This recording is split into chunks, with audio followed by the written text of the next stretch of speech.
Welcome to Your Need to Know. I'm your host, Catherine Reed, and tonight we're talking with Irene Shin.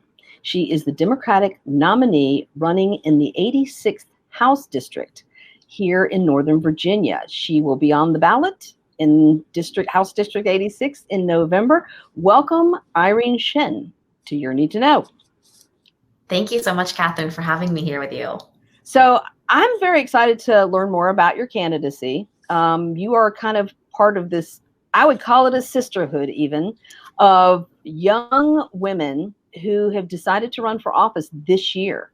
You joined two other sisters in politics who also challenged incumbents in their districts, Elizabeth Bennett Parker and Michelle Maldonado.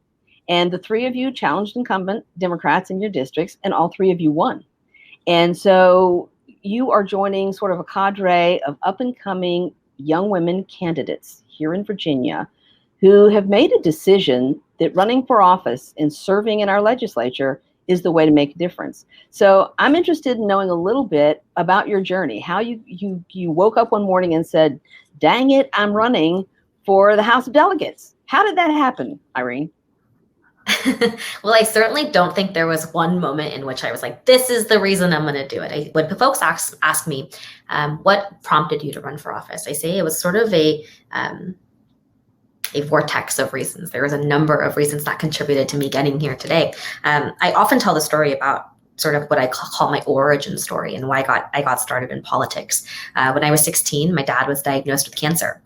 And at the time, he was an uninsured small business owner. And so most of my life, actually, I grew up without health insurance. I thought about healthcare the same way I would think about any other commodity I could purchase at a store. You go to the grocery store and you buy a jar of peanut butter. You go to the doctor's office and you get shots and you get your vaccinations and you pay for those services rendered. And that's how I'd always thought about healthcare.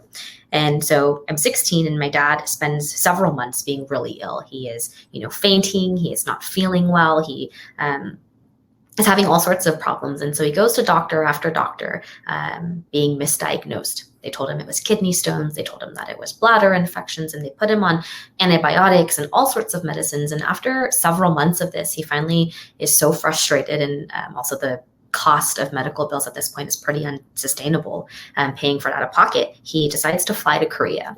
He lands in Seoul one morning. That following afternoon, he's at Seoul University Hospital, and 24 hours later, he's in surgery for bladder cancer.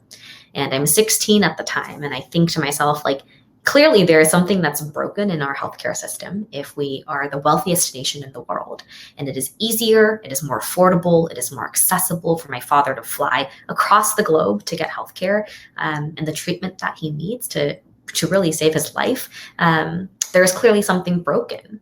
And so that's sort of the nexus of my politics story. After that, I decided to go to school. I'm a political science major, and decided, I think about policy and government being the most effective and scalable way to help lift people up and improve lives and have impact, right? I think about that being the most effective way to do it. And that's what draws me to government and to policy. And that's how I ended up where I am today. Part of the reason that, I was particularly spurred into a candidacy or a campaign this year was watching my former boss, VP Kamala Harris, get sworn in as the vice president, right? And you've said it a couple of times already, Catherine, that representation really matters. It matters who you see in office. It matters the experiences that are represented in office. And it matters what stories our representatives carry with them when they make decisions. And I saw my former boss, first Black woman, first AAPI woman, first woman to hold that seat. And I was like, okay, representation matters. It mattered to me that I was seeing my community reflected in that really powerful, all-powerful White House. And so I decided, okay, maybe this is the year. And I also decided to run because fundamentally, again, I believe that good government and good policy is the best way to scale impact and change people's lives. And if I really believe in that, then I've got to, be willing to get into the arena myself and do that work. We've spent so many years here in Virginia being in a minority, being a Democratic minority, and not being able to pass legislation, getting stymied at every turn, and having been a political operative for as long as I have, I think that majorities come and go. There is a natural ebb and flow to majorities, right? And when we're in a midterm like next year, what will it look like? Who knows? But I also know then recognize that majorities are not forever. And that means when we can, while we can, we have to be able to push the ball forward and make real progress. And standing on the sidelines is not good enough in this moment. And as you said, this is a real moment that we had to rise to. And so that was part of why I decided to run. All of these things, sort of came together for me in deciding that this is the thing that I have to do, right? When you want something done, you got to go and do it yourself. And that's certainly how I felt about this decision. Well, I love that young women are being so brave, because it wasn't that many years ago. In 2013, 24 women ran for the House of Delegates. There were 12 incumbents and 12 challengers. And all 12 incumbents won re-election, and all 12 challengers lost in 2013. And in 2015, it wasn't much better. It was demoralizing, actually, to try to support women running in Virginia, because it took so much effort and so little headway was made. Plus, there was kind of this machinery that, wanted women to wait their turn, which is just bizarre to me. I'm like, where does that come from? And I know women are still being told that, because I hear it all the time from women candidates being told, well, just wait, get more experience, wait till it's your turn. How about no thank you? So, I appreciate the fact that you did this, and you stepped up and decided to challenge an incumbent, because under normal circumstances, incumbents generally win re-election over 90% of the time. So to go up against an incumbent is really a big leap forward, and yet you did it. And one of the things I want to just point out to our viewers, who are majority here in Fairfax County, is that in 2018, an article was written in the Fairfax Times that pointed out that Korean Americans in Virginia, 60% of Korean Americans live in Fairfax County, right? And so we have this lovely, wonderful community of people who've decided to make Northern Virginia their home. And they are part of our communities. And, and of course, we're all part of lots of other communities too, besides just the ethnicity of where we come from. You are a young woman, you work in nonprofits, you work in the political arena. Each of us, we were talking before we started recording the show that, I used to sit on the board of NARAL Pro-Choice Virginia, who has endorsed you. I've sat on board of Equality Virginia and Virginia's List.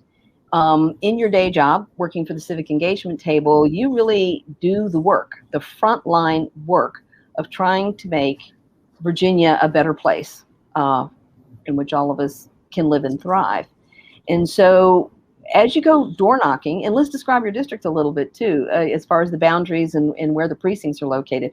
Going door knocking, getting to know the people in your district, kind of what are you hearing on the doors from the people in the 86th? Yeah. So the 86th district is primarily Herndon, Reston, a little bit of Chantilly, and 2 precincts in Sterling, Loudoun County. And it is a 41% foreign-born district. So we are a diverse community with lots of different languages spoken, and faiths, and houses of worship. And I think I'd like to dispel this idea that only a minority member or a minority candidate can win in a minority district. I actually think that that's not true. I think, and I am really proud to, as you said, 60% of Korean Americans in Virginia live in Fairfax County. And I think it's really remarkable because outside of Korea, the largest population of Koreans live in the United States. And it is in Southern California, it is in New Jersey and New York, and the third place that is most populous of Korean Americans is actually here in Virginia. Korean is the third most frequently spoken language other than English in Virginia as well. And so I think, we really have just like a rich, diverse community here where, and it's so important to me to continue in that tradition of building an inclusive and welcoming community. That my parents got, right, when they moved out to America. And so that's certainly core to me. And I also want to talk about, this campaign for me was particularly meaningful in that I got to be someone who shattered a little bit of a glass ceiling, right? I got to be Right. the very first Korean American woman to run for the General Assembly here in Virginia. And if elected in November, I will be the first Korean American woman and just the second AAPI woman to serve in the General Assembly. And I'm really proud of that. I recently heard someone say that it's 2021. I am so tired of being and hearing about firsts, right? Yes. By now we should not be continuing on with this line of firsts. And but I'm proud to do my part to check that box. And as my boss Kamala Harris said, I'm certainly the first, but I know I won't be the last. And it is so important to me to continue in this tradition of women helping other women. I've certainly gotten a lot of help in my primary from the women who represent my district. So our district is primarily, again, Fairfax County with a little bit of Loudoun County. Most of my precincts are in Dranesville Magisterial District. I have 3 precincts in the Hunter Mill Magisterial District and 3 in Sully. And I'm really, I can't say enough how grateful I am for the support of the 3 senators who represent my district and their endorsement of me. I got Jennifer Boysko, who is the former delegate from this district, Senator Barbara Favola, who represents parts of my district up north, and then Senator and chair, first woman chair of the Budget and Appropriations Committee, Finance and Appropriations Committee in the Senate, Janet Howell, a remarkable leader in her own right. And, I just think about what this means for women to lift up other women and make sure that we're not closing the door behind us just because we're through it now. I'm so grateful for this community. Yeah. And so I remember when Jennifer Boysker ran, her daughters were in high school the first time she ran. And she said, I do this and my daughters are so proud of me because I am doing this. I'm stepping up and doing this. And it was, it was harder. Now it seems like, as you said, the more women who run and win, the less it's a novelty, right?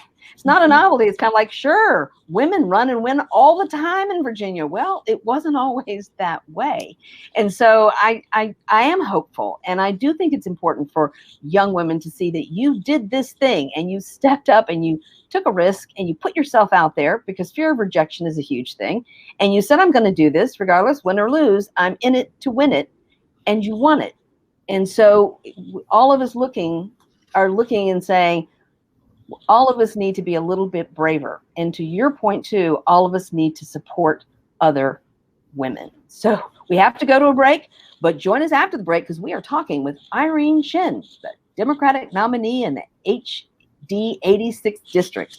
As they head toward the finish, Warren has built a substantial lead and headed for her 4th gold medal. She's ahead of the world record pace by at least half a second, and oh, wait, what's she doing? I think she's doing a headstand.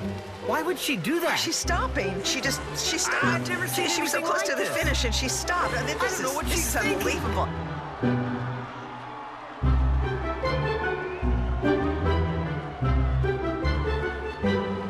I've never. Freedom. It's at the core of who we are. The freedom to live without fear, to jog where we please, to wear a hoodie. The freedom to breathe. Before we celebrate the freedom most Americans have, we must fight for the freedom all Americans deserve. Because all lives can't matter until Black lives matter.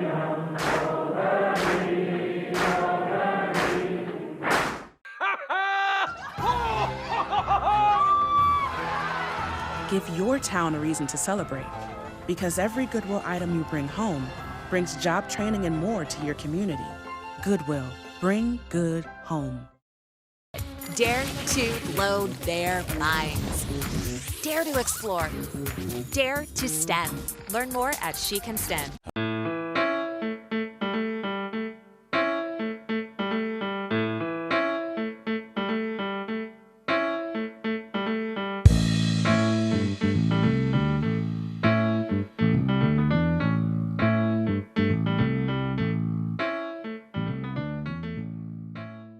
Welcome back to Your Need to Know. I'm your host, Catherine Reed, and joining us tonight is Irene Chen. She is the Democratic nominee running for the House of Delegates from the 86th District, which is Western Fairfax County, with 2 precincts in Loudoun. I would love for you to talk a little bit about your day job, which is Executive Director of the Civic Engagement Table, what that organization actually does, and the collaborative approach that you are also applying to how you're running your campaign. Yeah. So the Virginia Civic Engagement Table is a coalition organization that works across the entire state. We have a number of partners. I think our actual list of partners is something like 54 incredible organizations that do such good work on the ground, really building communities' power and power building in communities through voter registration, through civic engagement, and understanding that civic engagement doesn't just end on election day when someone comes out and votes, that there's an entire pipeline to cultivate around civic engagement, folks who can become advocates for their own communities, who can become leaders in their own communities, and cultivating that talent and fostering all of that stuff. That civic engagement is so important. And so that's what we really do. As a coalition organization, it also means that we really invest in the infrastructure that exists here for our partner organizations. This might sound a little nerdy and get a little bit too in the weeds, but we do a lot of voter file management and maintenance for how we clean up our data, how to ensure that we have the most up-to-date data on who we're talking to, on voters we're bringing into the fold. I think one of the ways that I have seen, as someone who's worked in campaigns for a really long time, is that the Democratic Party operates on this model of cyclical organizing. So they come back and knock your door every 2 or 4 or 6 years. And then we have to rebuild all that infrastructure again every time there's a new campaign. And I just think, one, that's not how you win hearts and minds. And two, that means that you're not coming back to talk about the victories that you've had. And I think the model that the organizations that are partners at the Civic Engagement Table, were critical in accomplishing or achieving Medicaid expansion. They're critical and part of that fight for paid sick leave for workers, right? They have been such huge frontline organizers and heavy lifters in this fight for so many of the progressive policies that we've been able to advance in the past few years. They're just doing such amazing work, and I'm really proud to be a part of that. And also, I think, goes to the way that I think about the work that we do as progressives, as Democrats, understanding and recognizing that we can't go and do things by ourselves. Coalition building is not just a skill set, but really a value, and understanding that we work better when we are united and when we're working together in tandem. And so one of the programs that we work on that I'm really proud of, particularly at the Virginia Civic Engagement Table, is election protection. And we make sure that voters in Virginia have every opportunity to cast their ballot unencumbered and without hindrance. And so we worked really hard to pass a number of bills this past year and the past year around voter access. And while we didn't have the foresight to know that there was a pandemic coming, it turned out that all of the work that we did in making voting more accessible, ensuring that we had prepaid postage, that we expanded polling hours, that we were able to increase the number of drop boxes, right? In Fairfax County, the only ballot drop box that used to exist was at the Fairfax County Government Center, which is a 25-minute drive from my house here in Herndon. And now we have ballot drop boxes at early voting locations, at all polling sites on election day, right? I mean, we have made it as accessible as possible, because at the end of the day, democracy is only as good as those who vote in it, right? And so if we're not making sure that our democracy is inclusive of everybody, what are we doing, folks, right? And so I'm really proud to have been a part of those major fights. And, just last year in 2020, the voter registration site, the Citizen Portal, went down. It turns out that there is a cable wire in Chesterfield County that you can go and cut and bring the state to its knees. And so when that happened, we were one of the partners that sued the state. We were one of the plaintiffs that said, this is not okay. We need to extend this deadline. And so we got a 48-hour extension granted by the courts. And during that 48-hour period, 24,000 Virginians were able to register to vote. Right. And so we're in the business of making voting more accessible for folks, not more difficult. And I'm really just, thrilled to be a part of that. And so the way that fits into my campaign really is, it's actually, we talk about this all the time. We talk about progress and policy making being a coalition sport.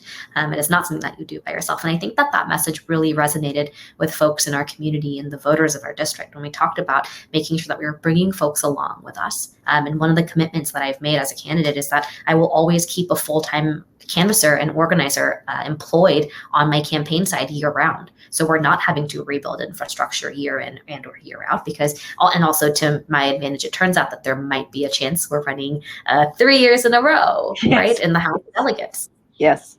Oh my goodness. So 2 really important things to tease out of what you just said.